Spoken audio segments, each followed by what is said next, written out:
Network जियो पाकिस्तान के लिए शामिल करते हैं। बहावलनगर से बहावलनगर सूबाई वजीर ज़कात अशर पंजाब मियां शौकत अली लालिका ने कहा है कि नबी करीम सल्लल्लाहु अलैहि वसल्लम ने अपने इखलाक और सना की दौलत से तड़पती इंसानियत की गमखारी की।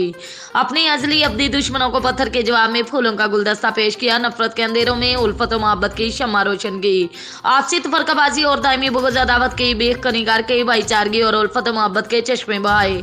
इन ख्यालात का इजहार उन्होंने गवर्नमेंट कॉलेज कामरस बहावलनगर में अफ्ताशान रहमतुल्लाह आलमीन की तकरीब से खिताब करते हुए किया, जिसमें additional deputy commissioner revenue, assistant commissioner, director Islamia university campus, director colleges, Hafiz principal commerce college, principal VTI, सदर VTI बोर्ड कामरस कॉलेज के प्रोफेसर, इंस्ट्रक्टर्स, तलबा तलबात और दीगर अफराद ने शिरकत की।